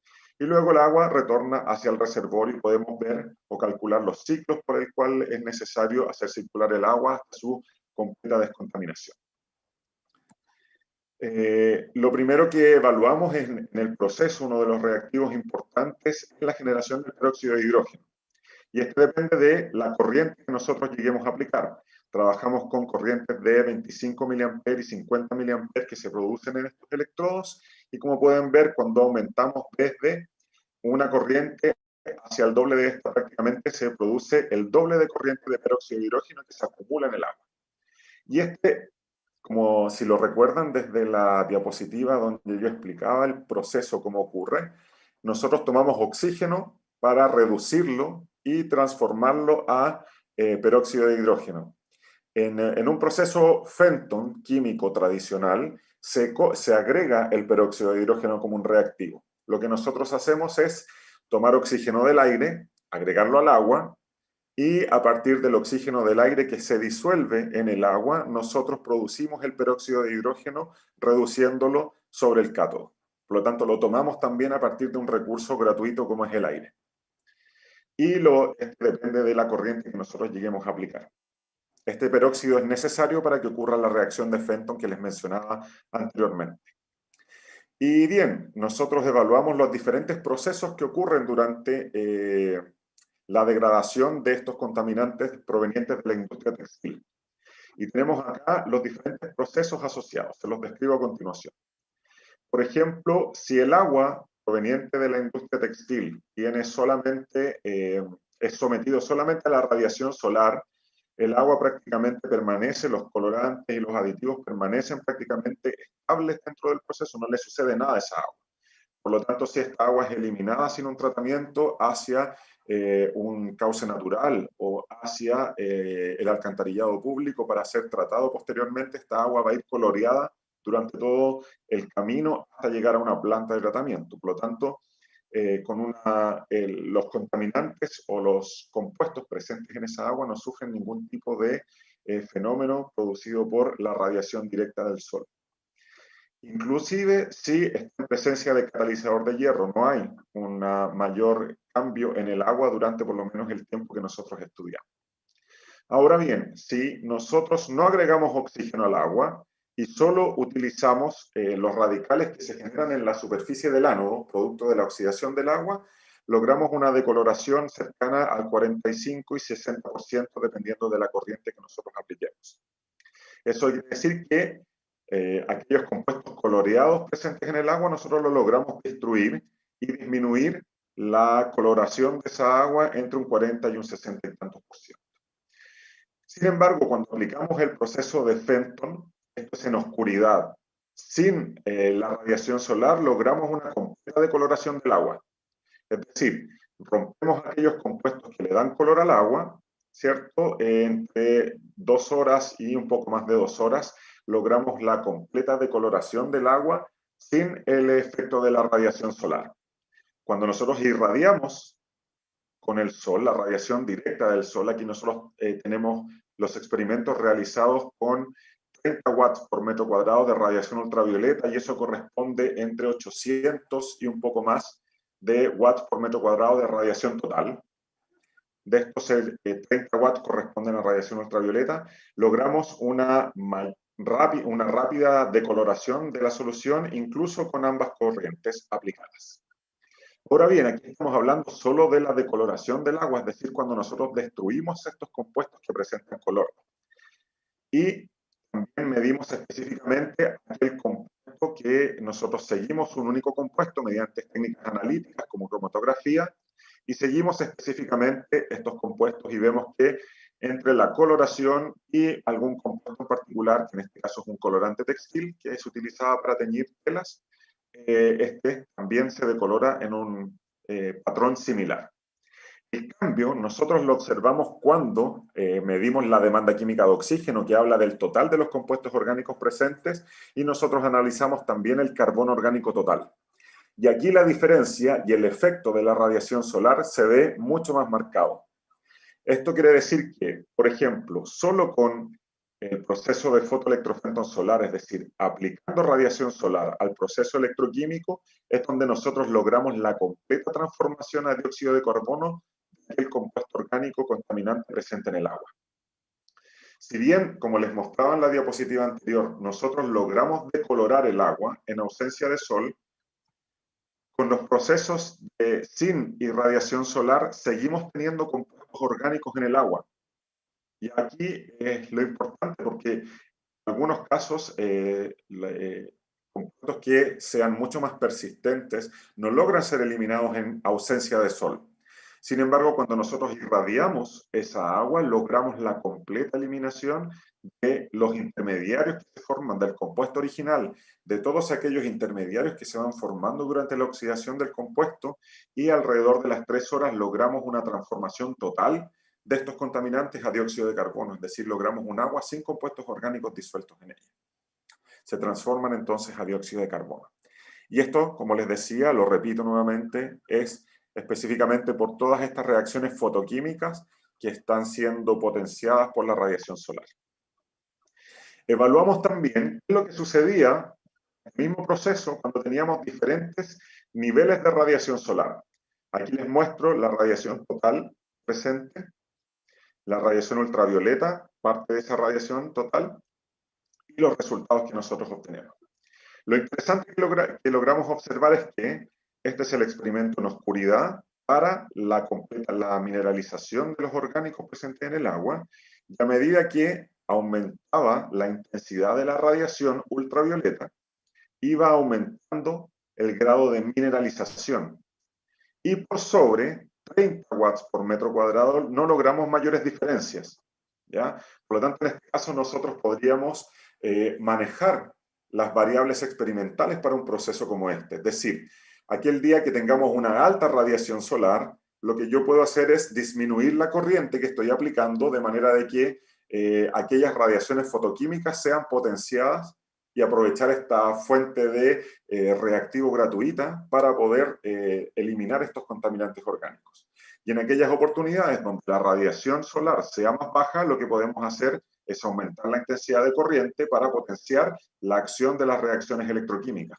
Por lo tanto, ahí podemos jugar, como les decía, con estas variables y poder controlar un poco los costos asociados a estos procesos. Al mismo tiempo, como les decía, durante el proceso, si nosotros tenemos un compuesto orgánico que, como les mostraba anteriormente, no es biodegradable ni se degrada por reacciones fotoquímicas por sí solo, cuando nosotros aplicamos el proceso de fotoelectrofenton solar, durante el proceso se van generando estos intermediarios de reacción que forman los complejos con el hierro, y que estos son atacados por los rayos ultravioletas provenientes del sol hasta su completa transformación a dióxido de carbono. Todo este mecanismo propuesto o esta ruta de degradación nosotros la logramos identificar mediante técnicas cromatográficas de alto nivel, como es una cromatografía líquida acoplada a un detector de masas.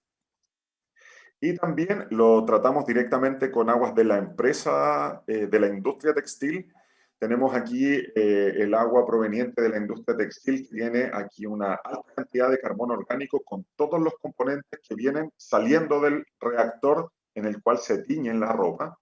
Como ven, durante el proceso de teñido, la carga de compuesto orgánico total cae completamente hasta unos 700, casi 800 miligramos por litro de carbono orgánico total. Esto en demanda química de oxígeno estaríamos hablando de 3 a 4 veces esta cantidad, entonces por lo menos son 2000 miligramos por litro de demanda química de oxígeno. Y esta agua contiene, además de los colorantes asociados, diferentes agentes que utiliza la industria textil para que el colorante se fije a la ropa, para que el colorante no quiebre la ropa, para que se estabilice finalmente las telas o las fibras que se están tiñendo. Por lo tanto, es una mezcla muy compleja de compuestos orgánicos que están presentes en esa agua. Y que, como pueden ver acá, a partir del proceso de fotoelectrofenton solar, donde ocurren todas estas reacciones que les mencionaba, logramos una completa eliminación. Esta agua finalmente tiene una calidad alta que puede ser utilizada en un mismo proceso industrial. Por ejemplo, se puede utilizar para el lavado de los reactores que utilizan para el teñido de ropa, en algunos casos se puede utilizar para regar, porque la calidad de contaminante o de compuesto orgánico desaparece prácticamente por completo. Nosotros trabajamos también con unas aguas residuales de la industria cárnica. Estas aguas tienen una gran variedad de compuestos provenientes de la faena de animales. Esto es una industria faenadora donde se preparan finalmente los trozos de carne a partir del matadero de los animales.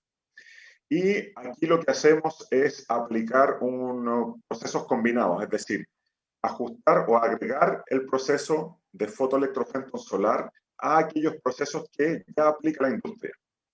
Aquí nosotros tenemos un agua inicial, y esta agua inicial nosotros la sometemos a un proceso biológico anaeróbico.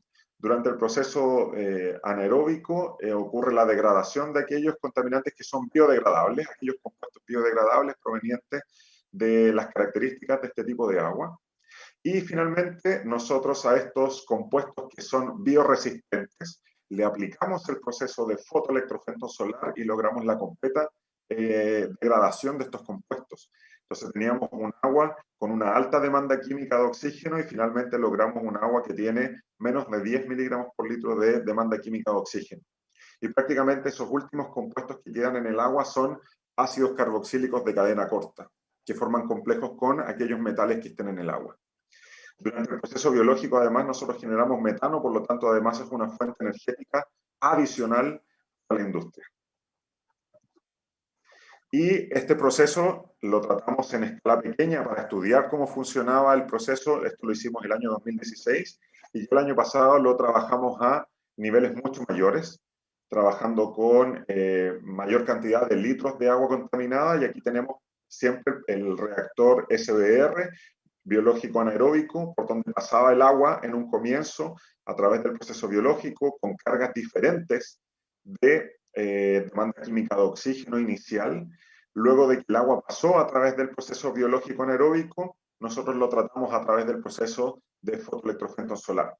Y durante este proceso biológico anaeróbico, como ven acá, se va generando una gran cantidad de metano, producto de la acción de estas bacterias metanogénicas que se encargan entonces de la degradación del compuesto y al mismo tiempo de la generación de este biogás.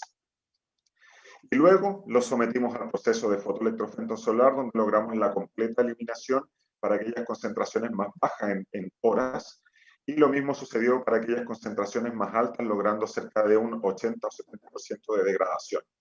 Calculando los costos, donde tenemos costos muy pequeños para el tiempo de proceso de fotoelectrofenton solar aplicado. Y al mismo tiempo existe un control o no hay una mayor transformación de nitratos, que también podrían ser un problema para la cantidad de agua que nosotros estamos tratando, ya que un agua proveniente de una industria cárnica contiene varias cantidades de compuestos nitrogenados. Bien, todos esos procesos que yo les mostraba anteriormente fueron evaluados y tratados utilizando fotorreactores de tipo CPC, que eran los que les mencionaba anteriormente. Y ahora en el último tiempo, a partir del auge que están teniendo estos fotorreactores, que son los de tipo reactor de fondo plano, o más conocido como Raceway Pond Reactor, estos reactores son ampliamente utilizados para el cultivo de microalgas y hoy en día debido a su fácil fabricación, a que pueden ser realizados a partir de materiales con bajo costo como plástico. Se pueden hacer reactores de distinta escala y la cantidad de agua expuesta a radiación solar depende específicamente del tamaño que yo tenga para ese reactor. Por lo tanto, si yo tengo un reactor mucho más grande, es mayor la cantidad de agua expuesta a la radiación solar que vamos a tener. Y por lo tanto, la efectividad de las reacciones fotoquímicas van a depender de esa área. Al mismo tiempo, como tengo esta área superficial mucho mayor expuesta al sol, puedo disminuir la cantidad de catalizador que vamos a utilizar, ya no solo para reacciones de tipo Fenton, sino también para otro tipo de reacciones fotoquímicas. Y posiblemente se pueden generar aguas que tengan incluso calidad para ser reutilizadas, por ejemplo, en regadíos. Entonces, lo que nosotros hicimos, adaptamos estos fotorreactores de tipo Rasway, eliminamos las paletas que estos reactores tienen. Estas paletas utilizan para agregar oxígeno al agua y para hacer la movilidad dentro del reactor de esta agua, ¿cierto? Y al mismo tiempo sirve para mezclar los reactivos que se utilizan en tratamiento y con los contaminantes que hay en el agua. Lo que nosotros hicimos fue sacar estas paletas y instalamos nuestra celda de filtroprensa que les había descrito anteriormente, ayudados con una bomba. Entonces, a partir de este sistema electroquímico, nosotros logramos con la bomba provocar o producir el flujo dentro del reactor Rasway y al mismo tiempo que ocurran todas estas reacciones electroquímicas que les mencionaba en el comienzo de la presentación. Entonces, lo primero que hicimos fue evaluar qué es lo que pasaba con la generación del peróxido de hidrógeno ahora en un reactor de estas características, que ya no son los tubos que les mencionaba anteriormente. Y lo que hicimos fue evaluar diferentes corrientes aplicadas para el proceso. Vimos que a medida que aumentábamos la corriente aplicada, nosotros aumentábamos la concentración de peróxido de hidrógeno generada en el reactor. Pero lo más interesante que observamos es que con el sistema electroquímico y las bombas que nosotros dispusimos dentro de este reactor, la distribución del peróxido era homogénea en todo el reactor. Tomamos 4 puntos de muestreo donde tomábamos las muestras para medir el peróxido y observábamos que este se distribuye de manera homogénea en el reactor. Por lo tanto, el flujo que nosotros estamos aplicando y el sistema que nosotros adaptamos estaba sirviendo para distribuir este peróxido de manera uniforme dentro del reactor. Y que a medida que aumentábamos la corriente, ¿cierto?, podíamos ver las eficiencias en la generación de corriente, que esto también dependía de ello. Aquí, opciones de puntero, perdón, voy a... Quiero hacer andar este video. Acá. No.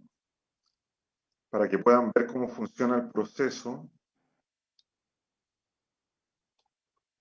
Acá. Mientras les explico, este es el fotorreactor. Esta reacción está realizada al interior del laboratorio.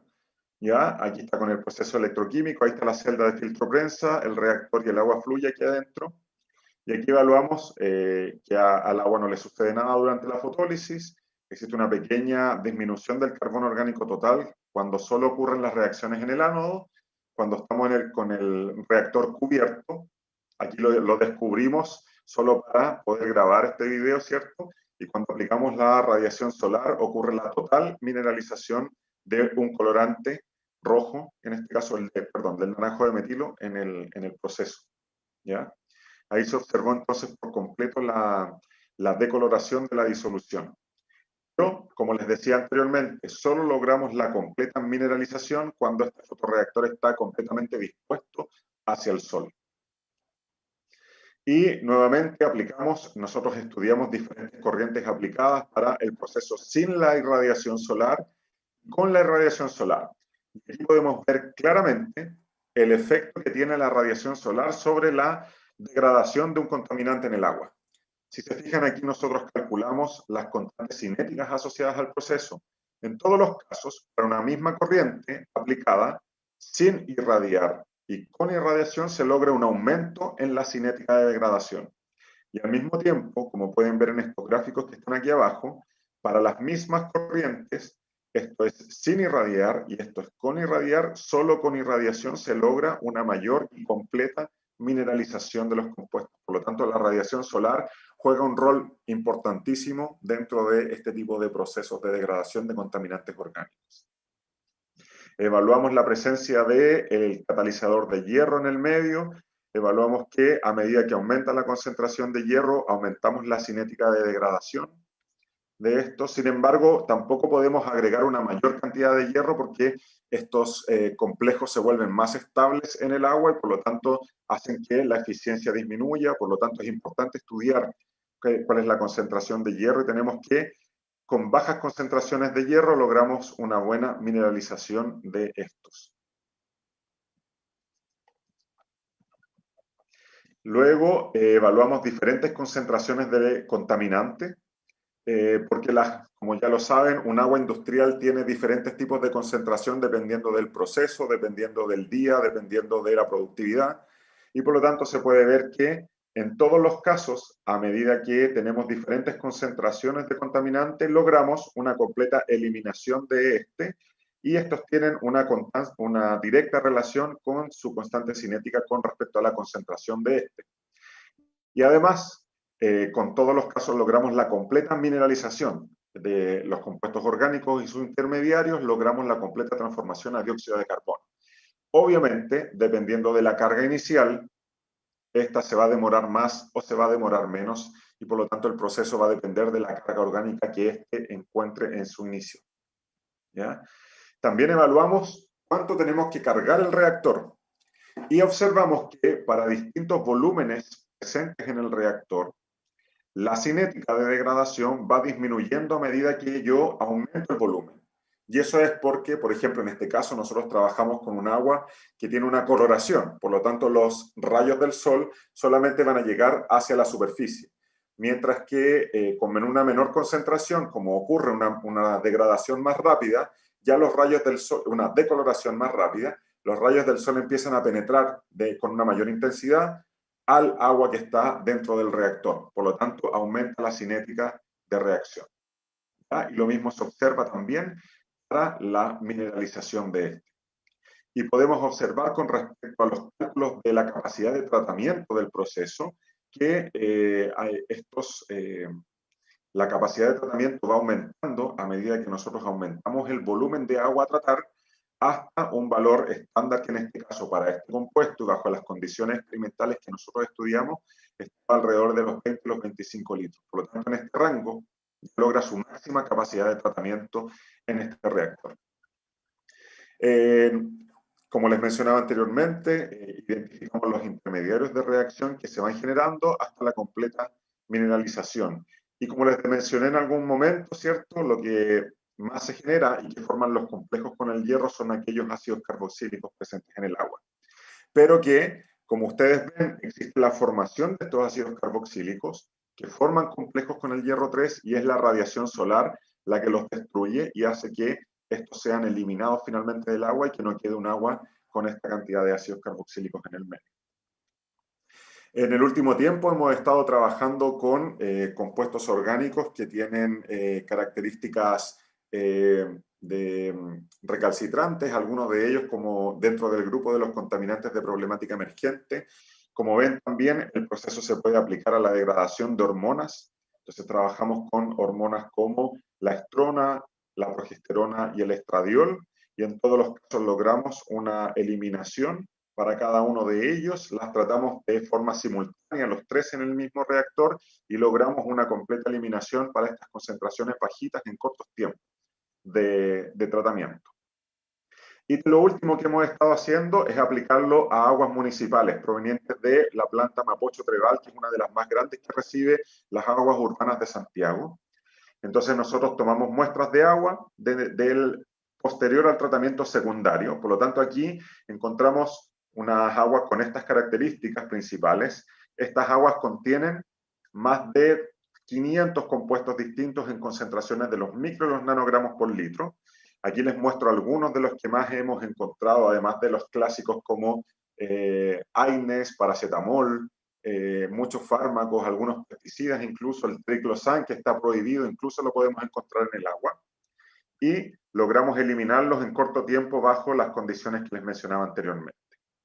Solo mencionarles que la energía solar puede potenciar aquellas reacciones para un tratamiento normal y que permite eliminar aquellos compuestos orgánicos industriales en grandes concentraciones y aquellos que están en pequeñas concentraciones en corto tiempo de tratamiento. Agradecer, obviamente, a CERC, que nos permite realizar este tipo de investigación, y a los diferentes fondos que han permitido que obtengamos los resultados que les mencionaba anteriormente, a mi grupo de investigación, a Lorena, y obviamente a ustedes por su atención. Muchas gracias. Muchas gracias, Ricardo, por compartir, ¿cierto?, todo este conocimiento, estos datos, estas experiencias que has logrado en el recorrer del tiempo. Veo los comentarios en el chat, están súper contentos, agradecen, ¿cierto?, compartir la información, etcétera. Bueno, hay varias preguntas. A ver, voy a comenzar. Dice Edgardo, que como trabaja en estos temas también, él pregunta bastante. Saludos, Edgardo. Sí, tú lo conoces, así que es nuestro colega amigo de Tacna, Perú. Entonces dice, normalmente se dan procesos de electroflotación y sobre todo en aguas residuales. Se forman capas en la superficie del reactor. ¿Esto no afectaría la radiación UV? Por supuesto que sí, lo afectaría. La idea aquí, como lo mencioné, para los procesos, cuando aplicamos finalmente un tratamiento de este tipo a un agua residual, uno no aplica el tratamiento avanzado directamente al agua inicial contaminada. Siempre nosotros tenemos que adaptarnos y acoplarnos a los procesos que ya existen en el agua. Por lo tanto, es muy difícil tomar un agua y aplicarle un tratamiento fotoquímico solar directamente. Siempre tiene que ir acoplado a tratamientos que ya existen, por eso se le conocen como tratamientos híbridos. Nosotros podemos aplicar un tren de tratamiento. Entonces, a una industria en particular, muchas de ellas que tienen ya sus plantas de tratamiento, la idea es, finalmente, para tener un agua que permita ser reutilizada, ya sea en un mismo proceso industrial o para disponerla posteriormente, debe acoplarse el proceso solar a lo que ya existe. Perfecto. Dice, realmente se forma bastante FLOC cuando se trabaja con agua residual municipal y este termina en la superficie del reactor y en general dentro del reactor. Están FLOC en movimientos, entonces ¿el UV no es eficiente? No, o sea, lo que pasa es que si estás trabajando obviamente con un agua urbana, esa agua urbana no podemos competir entre los tratamientos que ya existen con un tratamiento biológico aeróbico. Claro, sí. Ni con un tratamiento biológico anaeróbico hoy día, que lo están utilizando mucho las plantas de tratamiento de aguas urbanas, las biofactorías hoy en día. No se puede competir con ello. Sin embargo, ¿dónde podemos nosotros aportar con eso? Es en aquellos compuestos que las bacterias no son capaces de destruir y que están en concentraciones muy pequeñas y que finalmente van a dar a los ríos y finalmente al mar. Y dentro del río hasta llegar al mar es utilizada esa agua en agricultura, por ejemplo, y por lo tanto hay una serie de medicamentos, de pesticidas, de compuestos que se utilizan para limpieza, que están en esas aguas y que los microorganismos no son capaces de eliminar. Y a eso me refiero, Edgardo, con que se debe acoplar finalmente este tratamiento solar a los procesos que ya existen. A los procesos, sí. Es sumar. Entonces ahí nos ahorramos, ahí ya no tenemos estos barros, ni estos lodos, ni estas espumas que son molestosas para el proceso fotoquímico finalmente. Claro. ¿Cuánto es el porcentaje de sólidos insolubles que generan? Me imagino que está hablando de los municipales, ¿no? Sí, lo que pasa es que ya, nuevamente, la ventaja de los procesos avanzados y de tipo electroquímico, estos, cuando ya si tomamos el agua proveniente del tratamiento secundario, que ya viene con una muy baja cantidad de sólidos disueltos, y nosotros aplicamos estos procesos donde se podrían generar los barros, como les mencionaba anteriormente, estos barros son complejos. La mayoría de ellos son complejos con iones inorgánicos, con los compuestos orgánicos que se van generando o que se generaron durante los procesos. La radiación solar es capaz de romper estos complejos, por lo tanto la concentración de sólidos provenientes de este tipo de complejos que precipitan en estas aguas no son considerables con respecto a los que podrían tener originalmente. Están, en nuestros casos podemos llegar a menos de 2 miligramos por litro, son muy bajas. Dice, área superficial grande y baja altura, mejora el contacto con el UV, pero las espumas, electrofloculación y electrofrotación, ¿lo separan durante el proceso? Claro, nuevamente, porque estamos trabajando con un agua previamente tratada con otro proceso, esto es un acoplamiento. Repito nuevamente el asunto para que quede claro. Si nosotros tomamos, por ejemplo, un agua de matadero de animales, un agua de la industria de textil, un agua de la industria del vino que hemos trabajado también, que ahora no mostré.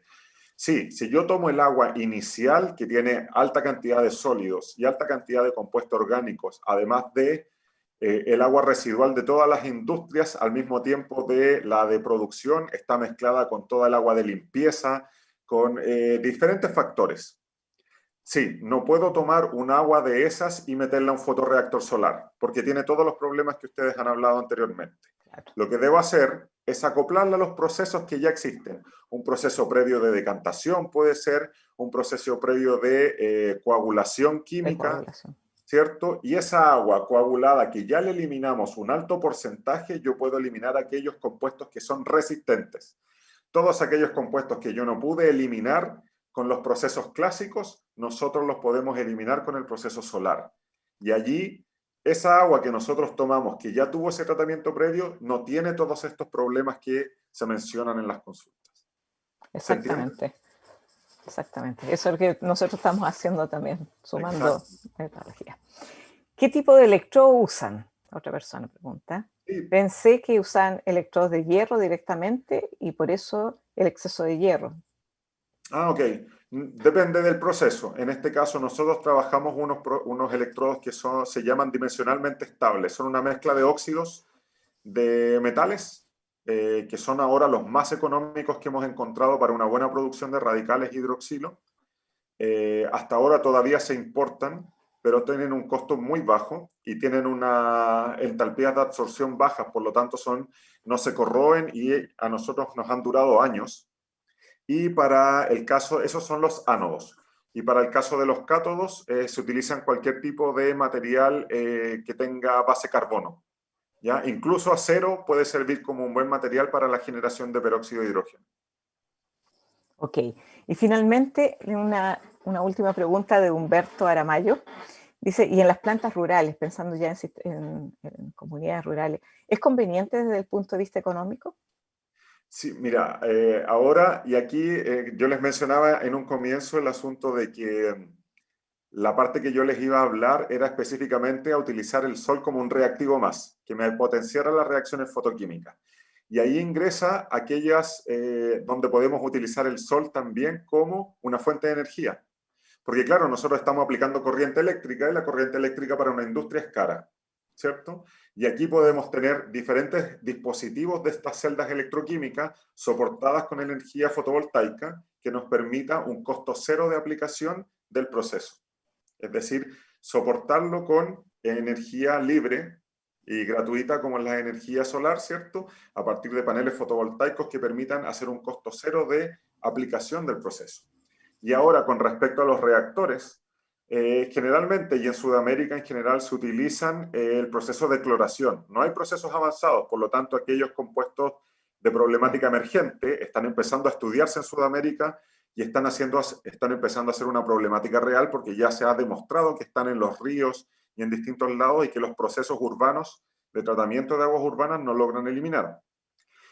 Para el proceso de cloración se utilizan reactores grandes que ya están construidos en las plantas de tratamiento urbana con canales tipo Rasway. Por lo tanto, la infraestructura ya existe. ¿Ya? Lo que habría que hacer entonces ahora es instalar estos dispositivos electroquímicos, como les decía yo, soportados con paneles fotovoltaicos que permitan la generación de estos oxidantes en distintos puntos de los Rasway. Es lo que estamos proponiendo. Claro, excelente idea. Sí. De todos modos. Bueno, Ricardo, queremos agradecer, ¿cierto?, tu participación, el haber aceptado, ¿cierto?, estar en este segundo curso internacional. Ya sé, la segunda vez que, si no me equivoco, que tú participas, el año pasado. Sí, el año También pasado en Arica, pero en no Arica expuse en Arica, participé dentro de las mesas y todo, pero no expuse, fui como representante de cerca. de cerca. Bueno, Así que esperemos muchas que gracias de nuevo por la invitación. el tercer curso lo Gracias. hagamos en forma presencial, pues, Ricardo. Por favor, lo necesitamos. Lo necesitamos. Ok, muchas gracias. Muchas gracias. Saludos a todos. Saludos. Bueno, nuevamente quiero agradecer la gran convocatoria que tuvimos en esta cuarta sesión. Ya hemos llegado a la mitad del ciclo del curso, así que los animo a seguir, ¿cierto? Aprovechando de todas estas actividades que hemos preparado para ustedes. Acuérdense de revisar los videos, de escucharlos nuevamente, de aprender un poquito más cada día y dejarlos siempre invitados a la quinta sesión del segundo curso internacional de transferencia de conocimiento tecnológico sobre la energía solar y tratamiento solar de agua en la macrozona centro-surandina, que se va a desarrollar entonces el miércoles 18 de noviembre a partir de las 18 horas, con otras 2 interesantes exposiciones. Bueno, buenas noches y nos encontramos la próxima semana. No duden de escribirnos al laboratoriolimsa@gmail.com por cualquier consulta. Muchas gracias.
Thank you.